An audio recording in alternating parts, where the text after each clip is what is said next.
네팔 선교의 모든 일정을 하나님께서 인도하셨음을 고백합니다. 하나님께서 너무나 넘치는 은혜를 주셨고 무엇보다 감사한 것은 그 넘치는 사랑과 은혜를 우리 성도님들의 손길을 통하여서 행하셨다라고 하는 사실입니다. 하나님은 보이지 않지만 분명히 보이고 지금 이 자리도 함께하고 있는 우리 성도님들의 손길과 사랑과 기도를 통하여서 하나님의 사랑이 얼마나 큰지, 하나님께서 얼마나 우리의 삶에 신실하게 정확하게 자세히 일하시는지 경험할 수 있었던 시간이었습니다. 네팔 단기 선교 팀이 러브 인 액션이라고 하는 이 주제를 가지고 행함이 있는 사랑이 무엇인지, 하나님께서 하나님을 사랑하는 자는 그의 계명을 지키는 자라고 말씀하셨는데, 그 계명은 다른 것이 아니라 하나님을 사랑하고 이웃을 사랑하는 것이기에 그 사랑을 가지고 네팔 땅을 향하여 나아갔습니다. 앞서 우리 원재한 집사님께서 간증해 주시면서 이야기해 주셨던 것처럼 모든 것을 쏟아붓는 시간이었습니다. 그런데 오늘 제가 이 네팔 보고 집회를 통하여서 이 선교에 대해서 여러분과 시간이 많이 없지만 짧게 나누고 싶은 것은, 우리가 많은 사람들이, 많은 성도님들이, 많은 교회가 이 선교에 대한 오해를 한 가지 하고 있다라고 하는 것입니다. 많은 사람들이 단기 선교를 또 혹은 해외 선교, 국내 선교에 있어서 내가 가진 것을 어렵고 힘든 사람들, 가난한 나라, 어려운 이웃, 어려운 아이들에게 나누어 주고 도와주는 것이다 라고 생각한다라고 하는 것입니다. 하지만 저는 오늘 여러분과 그렇지 않다라고 하는 이야기를 나누고 싶습니다. 여러분, 열왕기상에 나오는 엘리야 선지자를 아시리라 믿습니다. 엘리야가 우상 숭배에 빠져 있는 이스라엘 백성들을 향하여서 하나님의 심판의 메시지를 전합니다. 3년 반 동안 이스라엘 땅 가운데 기근이 있을 것이다라고 하는 하나님의 메시지였습니다. 그리고 하나님께서는 이 기근의 기간 동안 엘리야를 돌볼 한 사람을 준비해 두십니다. 어떤 사람일까요? 3년 반의 기간 동안 하나님의 사람을 지켜낼 수 있는 사람. 여러분, 적어도 그 긴 시간 동안 기근이 있다면 아무리 극심한 가난과 어려움이 찾아와도 감당할 수 있는 사람이어야 하지 않겠습니까? 적어도 먹고 사는데 지장이 없는 사람이어야 하지 않겠습니까? 그런데 열왕기상 17장 9절 말씀에 이렇게 말씀합니다. 너는 일어나 시돈에 속한 사르밧으로 가서 거기 머물라. 내가 그곳 과부에게 명령하여 내게 음식을 주게 하였느니라. 아멘. 누구에게 명령하셨다고요? 하나님께서 준비한 사람은 놀랍게도 과부였습니다. 정확히는 이 사르밧에 살고 있는 과부인데, 이 사람을 만나는 장면을 성경은 이렇게 설명합니다. 어느 날 여인이 나뭇가지를 줍고 있었는데 엘리야가 다가가서 말을 겁니다. 죄송한데 제게 물 한 잔 주실 수 있을까요? 그리고 제가 너무나 배고픈데 떡도 조금만 주시면 좋겠습니다 라고 말을 겁니다. 그런데 그 여인이 이렇게 대답합니다. 선생님, 제가 지금 이 나뭇가지를 줍고 있는 이유는 제게 밀가루가 아주 조금 남았는데 이것으로 떡을 만들어서 아들과 먹고 죽으려고 했습니다. 죄송하지만 제게는 드릴 떡이 없습니다 라고 대답합니다. 여러분, 생각해 보십시오. 한번 그 이미지를 상상해 보십시오. 아이와 마지막 음식을 만들어 먹고 죽으려고 하는 아이 어머니의 모습이 어떠했을까요? 여태까지 매일 잘 먹다가 이제 한 끼 남았으니 이거 먹고 죽어야겠다라는 심정이었을까요? 아니요, 이미 여러 날을 밥을 굶는 것을 정말 밥 먹듯이 했을 것입니다.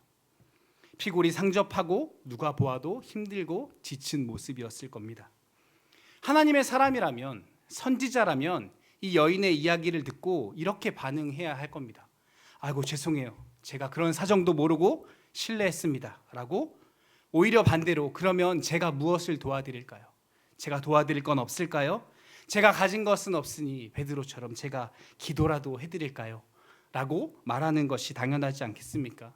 그런데 여러분, 우리가 말씀을 통하여 알고 있는 것처럼 엘리야가 뭐라고 말합니까?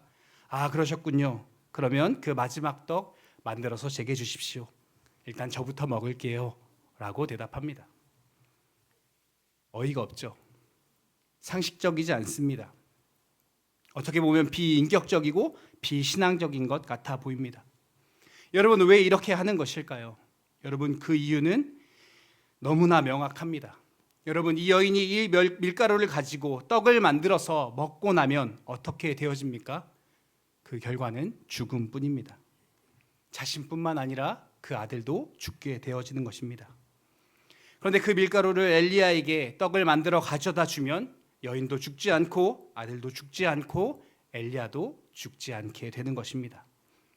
또 하나님께서 14절 말씀에 이렇게 말씀하십니다. 우리 14절 말씀 한번 같이 읽어보겠습니다. 시작. 이스라엘 하나님 여호와의 말씀이 나 여호와가 비를 지면에 내리는 날까지 그 통의 가루가 떨어지지 아니하고 그 병의 기름이 없어지지 아니하리라 하셨느니라. 아멘. 엘리야가 그 여인에게 당당하게 이야기할 수 있는 이유는 바로 이것입니다. 하나님께서 약속하셨기 때문입니다. 사랑하는 성도 여러분, 우리가 열방에 나아가 선교하고 또 하나님의 사람들이라고 말하는 선교사님들과 교회가 어떠한 관계가 되어져야 하느냐? 바로 이 엘리야와 사르밧 과부와 같은 관계가 되어져야 한다라고 하는 것입니다. 우리는 우리의 것으로 선교사를, 열방에 있는 많은 어려운 사람들을 돕는다고 생각합니다. 나도 힘든데, 내가 이 남은 거 이제 조금 남았는데 이것마저도 다 털어서 도와주고 베풀어 주는 것이라고 생각합니다. 우리 또한 그러한 마음이 많이 있습니다. 단기 선교를 가는 것도 내 시간과 내 재정과 내 노력을 들여서 내 모든 것을 다해서 이 시간들을 투자하고 노력하며 드리는 것이라고, 내가 열심히 노력해서 나누어 베풀어 주는 것이다 라고 생각합니다.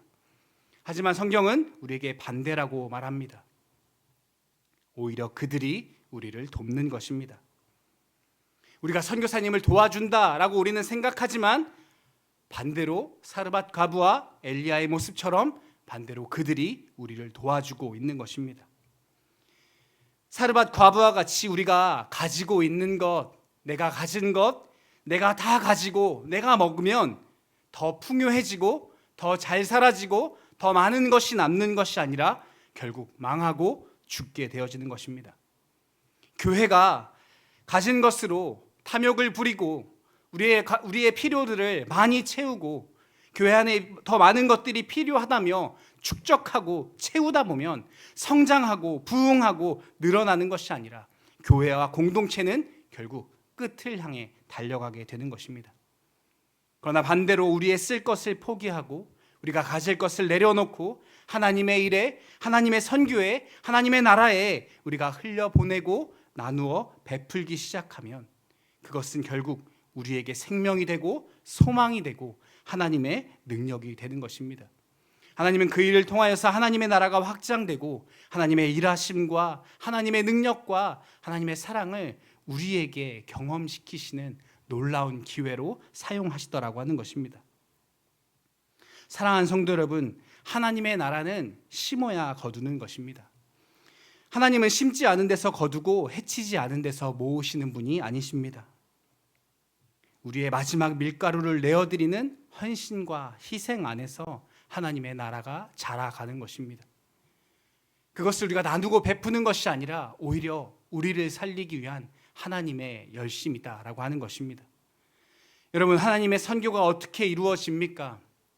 하나님께서는 우리의 삶을 통하여 일하십니다.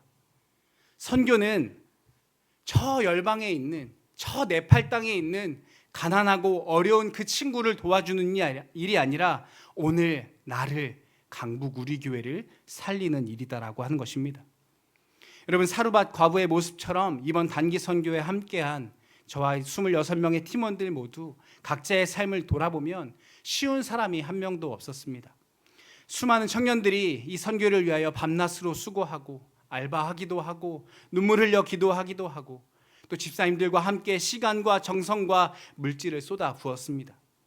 처음에는 하나님께서 요구하시는 것이 마치 엘리야가 사르밧 과부에게 요구하듯 너무나 가혹하고 비상식적인 것처럼 여겨질 때도 있었습니다. 이걸 어떻게 감당하나? 이게 정말 가능한 일인가? 라고 제 마음에 의심이 들 때도 있었습니다.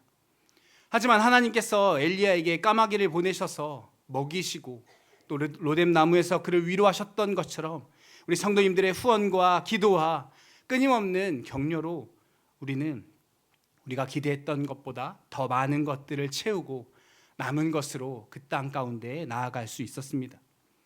그래서 준비하고 다녀온 네팔의 선교의 이 모든 6개월의 시간들을 돌아보니 주님께서 우리를 네팔 땅에 보내신 이유는 이번 선교를 통하여서 네팔 땅의 아이들과 벅더풀교회의 아이들뿐만 아니라 강북 우리교회와 예양 청년부가 살아나게 하시고자 하는 하나님의 사랑이, 하나님의 마음이, 하나님의 열심이, 하나님의 선교가 담겨 있는 일이었다라고 하는 사실을 발견하게 되었습니다.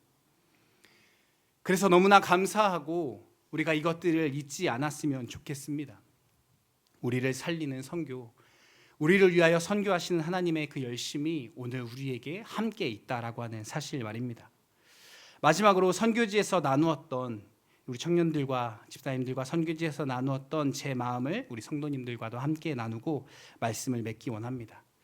먼저는 감사한 마음을 나누고 싶습니다. 19명의 청년들, 6명의 집사님들 뿐만 아니라 우리 성도님들 한 사람 한 사람에게 모두 제가 정말 찾아가서 손을 꼭 잡고 감사하다라는 표현을 하고 싶을 만큼 우리 성도님들 한 분이라도 없었다면 우리 집사님들 또 우리 청년들 함께 한 사람들 그 어떠한 한 사람이라도 중간에 포기하였다면 이 선교가 이렇게 아름답게 결실하지 못하였을 것입니다.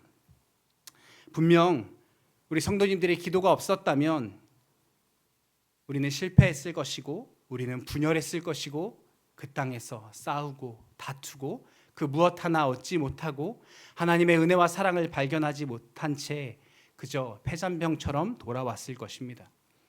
하지만 하나님께서는 강부리교회 모든 성도님들과 단기 선교팀을 통하여서 연합하여 하나 되게 하시고 그것들을 통하여 열매 맺게 하시는 것들을 보게 하셨습니다. 그것이 너무나 은혜이고 감사였습니다. 또 개인적으로는 제가 2003년 첫 선교를 준비하면서 제 인생의 첫 선교를 준비했던 땅이 이 네팔 땅이었습니다. 그때는 코로나처럼 이 사스라고 하는 것으로 인하여 선교를 다 준비하다가 무산된 시절이 있었습니다. 그런데 20년이나 지나서 하나님께서 드디어 저에게 네팔 땅을 밟게 하셨습니다. 20년의 시간을 돌아보고 선교단체에서 있었던 일들, 또 교회 사역을 하며 행했던 그 수많은 시간들을 돌아보니 마치 이스라엘 백성들이 40년을 광야에서 헤매었던 것처럼 제 삶이 광야와 같았고 선교를 준비하는 6개월의 시간들이 마치 한여름의 땡볕에 모내기를 하는 것처럼 지치고 외롭고 힘든 시간들도 있었습니다. 그런데 네팔 선교를 통하여서 제가 발견한 것은 다른 것이 아니라 하나님은 반드시 거두게 하신다라고 하는 사실입니다. 때로는 돌밭에 씨를 뿌리는 것 같이 보이고 길가에 떨어진 것 같아 보이는 내 삶과 내 열심과 내 헌실이 네팔 선교를 통하여서 청년들과 함께하는 시간들을 통하여서 이번 선교의 모든 일정들을 통하여서 하나님은 결국 거두게 하시는 분이시구나 라고 하는 것을 발견할 수 있는 은혜였습니다. 시편 126편 5절 말씀에 이렇게 말씀합니다. 눈물을 흘리며 씨를 뿌리는 자는 기쁨으로 거두리로다. 아멘. 저는 이 말씀을 신뢰합니다. 그리고 또 이 말씀을 이번 선교를 통하여서 경험하였습니다. 그리고 또 제 삶에 매서운 겨울과 지치게 만드는 여름이 찾아올지 모릅니다. 또 성도님들에게도 이와 같은 시간들이 있으리라 생각합니다. 왜 내 신앙의 계절은 끊임없이 겨울만 같을까? 나는 고단하고 지치고 힘든데 이 여름은 왜 끝나지 않은가? 밤에 기도하며 누워있는 그 시간이 열대와 같아서 잠을 잘 이루지 못하는 그 시간들이 왜 우리에게 끊임없이 반복되어질까? 그런데 여러분, 확신하건대 주님은 기쁨으로 거두게 하실 것입니다. 하나님께서 말씀하신 것처럼 되어지지 않는 것 같고 공허하게 느껴지는 그 시간들 속에서 더디가는 것 같지만 안 되는 것 같지만 하나님은 분명하게 신실하게 일하셔서 결국 우리의 삶에 30배, 60배, 100배의 결실을 하게 하실 것입니다. 사랑하는 강부리교회 성도 여러분, 마태복음 24장 14절 말씀에 이렇게 말씀합니다. 이 천국 복음이 모든 민족에게 증언되기 위하여 온 세상에 전파되리니 그제야 끝이 오리라. 아멘.